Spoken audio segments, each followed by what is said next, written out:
Hi everyone, today we are going to review another horrible case with you. Please support my channel, click on subscribe and on the bell.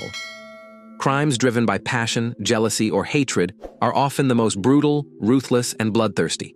These include various types of violent actions, but most commonly involve cases where individuals end the life of another. Those motivated by personal reasons to deal with their victim often leave little to no chance for escape. Such offenses are committed not only by men, as one might assume. Women can sometimes match them in cruelty and inhumanity. Experienced investigators can immediately recognize the patterns and characteristic signs of crimes driven by hatred and passion, but all versions must be examined, starting with the one presented by the possible witness. In the case of the brutal attack on the mother of multiple children, Sima, there were numerous questions from the very beginning.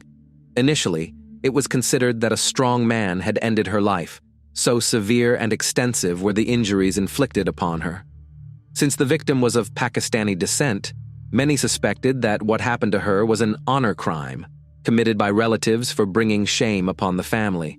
However, the truth turned out to be far more shocking and ultimately destroyed the once large and happy Khan family. Relatives were indeed involved, as were corrupt passion and a deep secret kept for many years. The happy Khan family. The Khan couple, originally from Pakistan, emigrated to the UK in the early 1980s in search of a better life.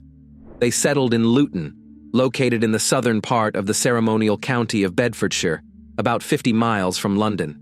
In 1982, the couple's first child, a daughter named Sima, was born. 7 years later, in 1989, the family welcomed their second daughter, Saba, followed by 2 long-awaited sons. From a young age, Sima became a true support and help for her parents. While they worked tirelessly to provide their children with everything necessary and ensure them a decent life, the eldest daughter practically became a nanny for her younger siblings. She kept the house in order, cooked meals, and still managed to excel in school, becoming one of the top students in her class. The parents had a small business, which allowed the family to settle in a prestigious area in a spacious townhouse.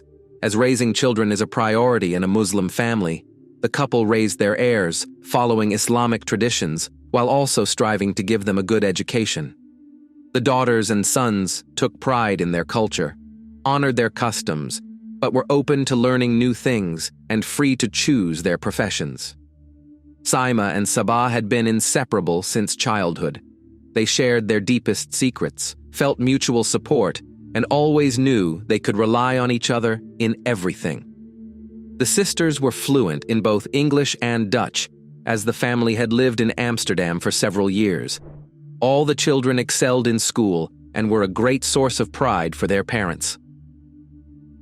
Arranged marriage. Sima was always a kind, compassionate, and very caring young woman.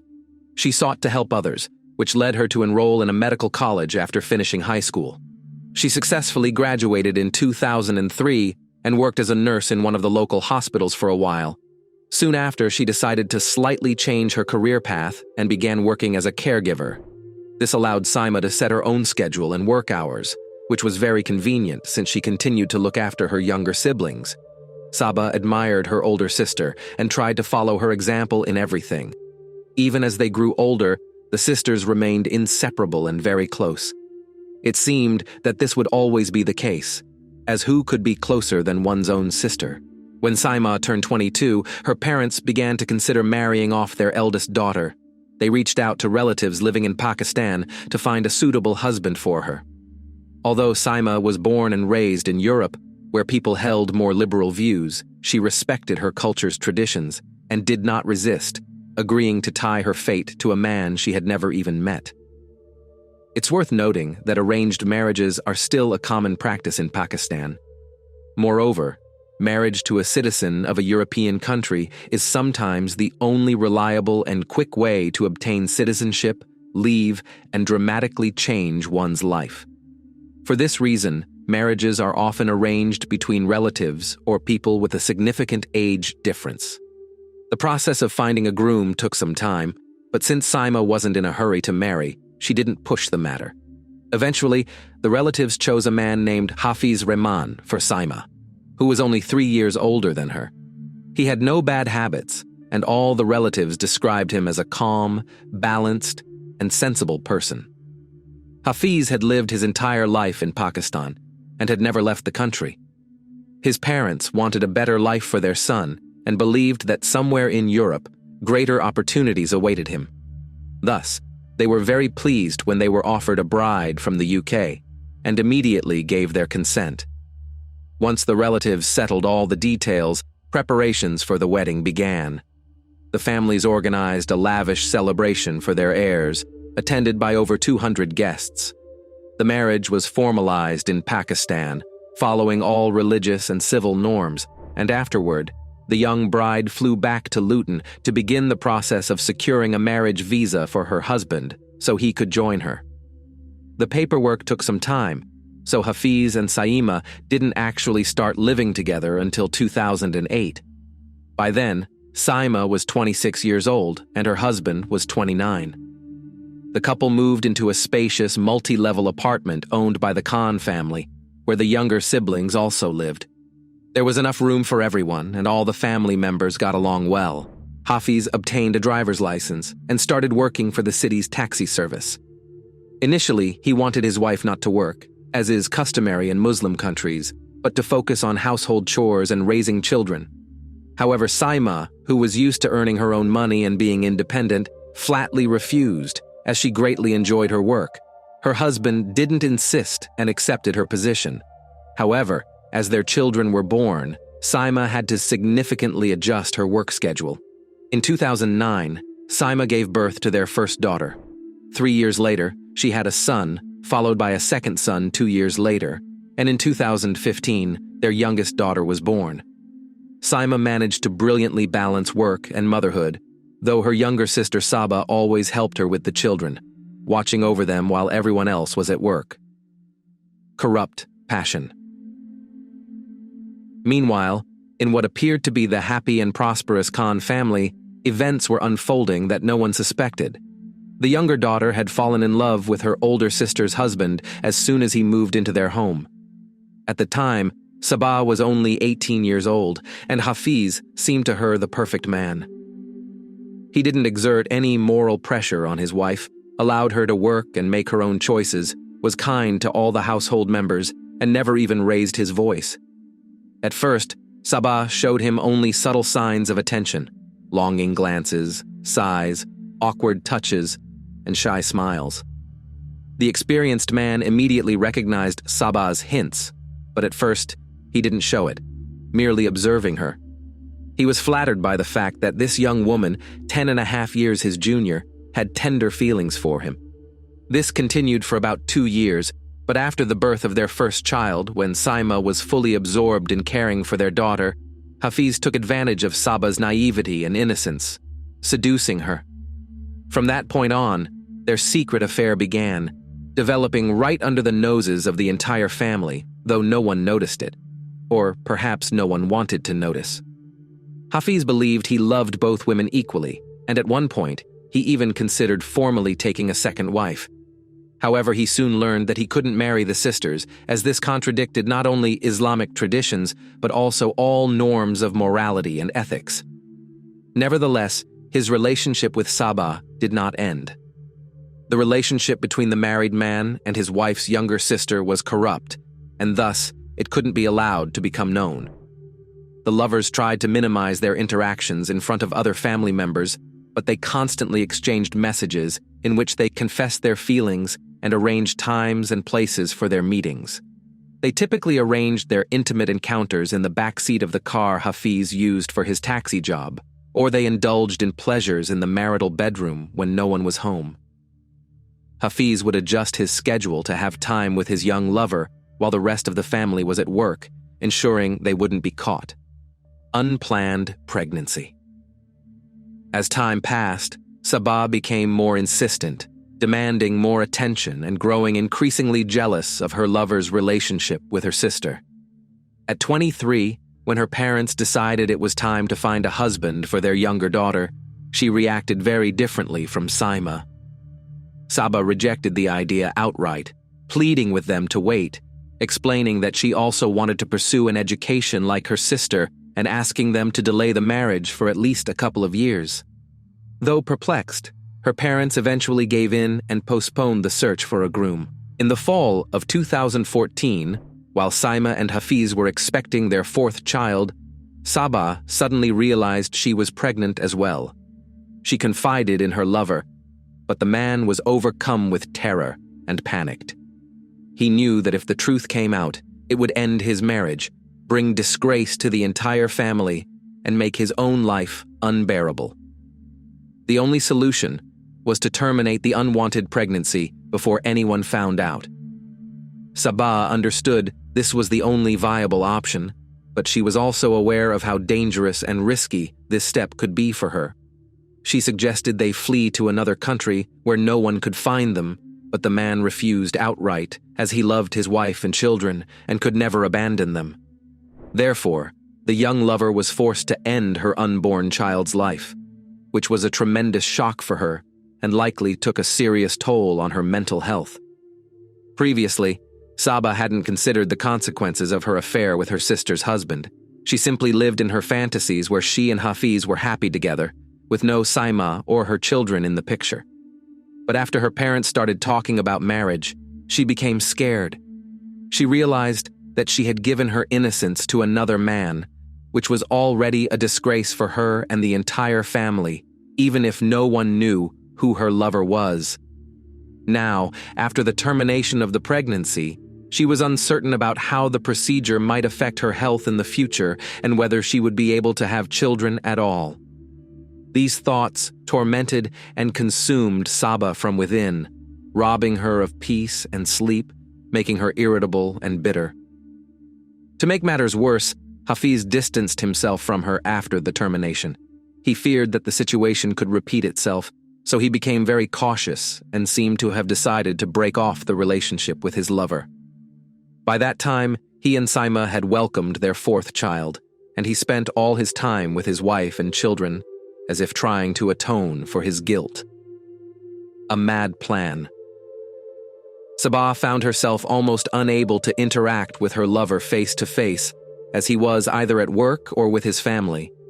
However, she sent Hafiz hundreds of messages daily, sometimes swearing her love, other times threatening to do something to herself if he didn't be with her as before, and at times even threatening to reveal their affair to their parents. She was driving the man to madness, and he didn't know what to do or how to handle the situation.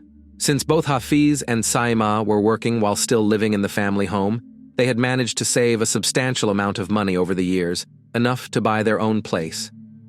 At the beginning of 2016, during a family meeting, Hafiz brought up the topic, noting that Sabah would soon be married off, and the younger brothers were also starting to look for brides.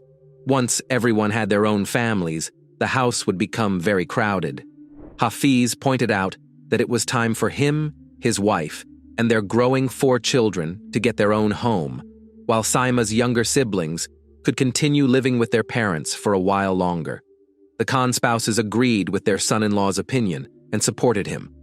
However, when Sabah heard that her lover was planning to move out, she literally lost her mind.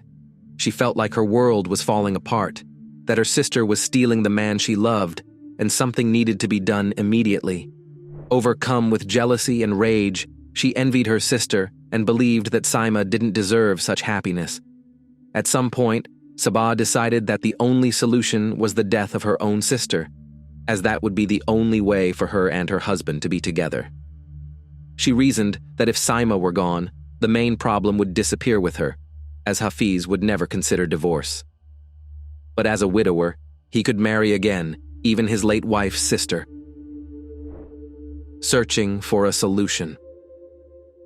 Over the next few months, Sabah scoured the internet daily, searching for ways to discreetly end someone's life, making it appear as an accident without arousing suspicion. However, her sister had no health issues, wasn't allergic to anything, and wasn't taking any medication. She looked into ads for selling poisonous snakes and spiders, but was deterred by the thought that other family members might be harmed. Additionally, Sabah herself was terribly afraid of insects and reptiles, so she couldn't bring anything like that into the house and release it. She dismissed the idea of using poisons, fearing that experts would detect traces of toxic substances and trace them back to her. One day, she stumbled upon a website offering various magical services. A certain sorcerer claimed he could enchant anyone, create protective charms, attract wealth, heal, and even cast deadly curses. The last option intrigued Saba, and she decided this might be the perfect solution to her problem. In early April 2016, the plotter contacted the sorcerer and asked him to eliminate Sima using black magic as quickly as possible. She sent him photos and a few personal items of her sister, which he said were necessary to conduct the death ritual, and she also transferred a payment of $7,000 to the account he provided, money she had saved over several years. As expected, the ritual didn't work. Sima felt great. She and her husband had already found a suitable house and were actively preparing to move. Saba fell into despair. She tried to reach the sorcerer again, but after receiving the money, he simply stopped responding. Meanwhile, the Khan couple was already busy searching for a groom for their younger daughter, so time was running out, and the problem needed to be solved urgently. The girl even considered finding a hitman, but firstly, she had given all her savings to the sorcerer, so she had no way to pay a hired criminal, and secondly, she was held back by the fear of being caught. Feeling her plans falling apart, Saba decided to take matters into her own hands and personally eliminate her sister. Online, she found information on how to convincingly stage a robbery and decided to make it look like a burglar had broken into the house, and Sima became his unfortunate victim. However, the main problem was that the Khan family consisted of 11 people, all living under one roof, and someone was always home. The right moment. As Saba desperately pondered how to execute her sinister and ruthless plan, tragic news suddenly arrived about the death of a Khan family relative living in another city. Her parents, brothers, and brother-in-law immediately began preparing for the trip to attend the funeral and pay their last respects. At home, only Sima, who couldn't go due to her work, her younger sister who was watching the children, and the children themselves, aged 7, 4, 2, and 1, remained. Sabah quickly realized that this was her only chance to carry out her plan, and there would be no better opportunity. So, as soon as she heard about the relative's death and the upcoming trip to the funeral, she went to the nearest supermarket that same day, bought a large kitchen knife, and hid it in her room. On the morning of May 23, 2016, Hafiz drove his mother-in-law, father-in-law, and 2 brothers-in-law to another city for the funeral, planning to return late in the evening. After lunch, Sima went to work and was also expected back no earlier than midnight. Sabah stayed home with the 4 children. She had time to think everything through once more and prepare for the terrible crime. Brutal attack on a mother of many. Sabah put the children to bed early, then went downstairs and called her sister, saying that her youngest daughter was fussy and seemed to have a fever. The news of her child feeling unwell prompted Sima to finish work early and leave around 10 o'clock in the evening. By 10:30, she arrived home, but it was dark and quiet. The outdoor surveillance camera recorded her entering the house and turning on the light, but less than a minute later, it went out. As soon as Sima crossed the threshold and closed the door behind her, Sabah attacked her from behind, delivering several strong blows to her neck. It's likely that the victim didn't even see who assaulted her, and the initial wounds were fatal, causing her to bleed out within minutes. However, the frenzied sister continued to stab the unfortunate woman even after she stopped showing signs of life. The neighbors heard a few loud screams, but everything quickly quieted down, and no one called the police, thinking it was something insignificant. The noise and commotion woke Sima's eldest daughter, who came out of her room. The girl approached the stairs but didn't descend into the dark, only asking what was happening. Her aunt shouted for her to go back to bed immediately, and the child obeyed. After the gruesome attack, Sabah removed her blood-soaked clothes and wrapped them in a plastic bag along with the weapon. She also added some hastily gathered jewelry and valuables from the house. She planned to dispose of the bundle later but hadn't figured out how yet, so she hid it behind a wardrobe in her room, believing no one would think to search there for evidence. The criminal took a shower and only then noticed several cuts on her hands, sustained during the attack on her sister. She then broke a window by the back door to make it look like a burglar had entered the house, and upon encountering the unexpectedly returned homeowner, decided to eliminate the witness. Only after this did Saba call the police to report her sister's death. A very strange crime. The emergency responders who arrived at the scene could do nothing for the victim and only confirmed her death. The crime scene stunned even seasoned officers, resembling a bloodbath, but the sheer brutality of the act suggested a personal motive behind the attack on the young woman. According to the only witness, Saba, she had put the children to bed and dozed off with them in the room, but not before calling her sister and asking her to come home early because the youngest daughter was fussy. Saba claimed that she didn't hear an intruder enter the house and only woke up when she heard screams. Concerned for the children, she cautiously left the room only a few minutes later. By that time, the house was already quiet.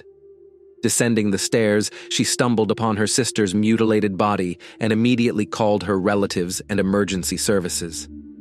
The police noticed several deep cuts on Saba's hands and asked how she got them. The girl hesitated a bit, but then said she must have cut herself on the broken glass from the window that the intruder shattered. The returning members of the Khan family were devastated by grief and couldn't immediately say if anything was missing from their home, but later noted the disappearance of some jewelry and valuables. Everything pointed to a burglar entering the house and taking Sima's life when she unexpectedly returned. However, the nature of the crime and its ferocity suggested otherwise. The medical examiners counted 68 stab wounds on the victim's body, most of which were concentrated on her neck, face, and chest. The young woman's throat was slashed so deeply that her head was nearly severed, and her right arm was hanging by a mere flap of skin. This led the forensic experts to speculate that the criminal was a strong man, but no leads had been found yet. When asked if the murdered woman had any enemies or ill-wishers, her relatives unanimously dismissed the idea, noting that Sima was kind, honest, and respectable, and everyone around her loved her. However, during questioning, the younger sister unexpectedly claimed that the deceased allegedly had an affair she kept secret from everyone, and a jealous lover might have been the one to deal with her. Saba's words and behavior aroused serious suspicion. From the beginning, she appeared calm and seemed not to mourn the loss. Her testimony during the interrogations sounded rehearsed, and now it seemed she was deliberately trying to tarnish her sister's honor, who could no longer defend herself. Irrefutable evidence. In their search for any leads, the detectives decided to seize the Khan family's home computer and examine the contents of the mobile phones of all family members. This led to a major breakthrough in the case, as they discovered not only irrefutable evidence, but also uncovered the motive behind such a brutal crime. The investigators were able to recover deleted messages from Saba's and Hafiz's phones, revealing their long-term, intimate relationship. Saba repeatedly professed her love for her sister's husband, saying she couldn't live without him and arranging meetings, to which he responded in kind. However, in the past few months, the tone of their communication had changed drastically. Hafiz asked her to leave him alone, stating that everything was over. The messages also revealed that Saba had been pregnant with Sima's husband's child, but terminated the pregnancy at his request. The restored search history on the home computer eliminated any remaining doubt about Saba's guilt. It turned out that over the past 6 months, she had desperately been searching for ways to get rid of her sister and even tried to place a deadly curse on her before deciding to personally deal with the relative she saw as a rival. Thanks to surveillance footage from a supermarket, it was established that the suspect had bought a knife there the day before the tragedy, likely the weapon used in the crime. A thorough search of the house followed, and in a hidden spot in Saba's room, investigators found a bundle containing her blood-stained clothes, the knife, and the missing jewelry. Trial and sentence. Saba Khan was arrested on May 31st, 2016, 8 days after she committed the crime. The entire family was in shock and couldn't believe that such intense emotions had been brewing right under their noses for years. with their son-in-law essentially living with both sisters for 4 years. The parents couldn't comprehend how their younger daughter could decide to end her sister's life and how they would now live with this reality. The trial of the criminal began in October 2017. Saba claimed that Hafiz had taken advantage of her innocence and seduced her. Afterward, he allegedly manipulated her feelings for years to satisfy his needs and ultimately drove her to take such a desperate step. Naturally, Hafiz denied all responsibility, shifting the blame entirely onto Saba, claiming that she had been the one pursuing him. The defendant admitted to the premeditated brutal attack on her sister, but she never expressed remorse for her actions, behaving calmly, even detachedly, during the court proceedings. She was sentenced to life imprisonment, with the possibility of parole after no less than 25 years. She is currently serving her sentence in one of Bedfordshire's correctional facilities. Thanks for watching, guys. Subscribe to my channel. There are many shocking stories ahead of you.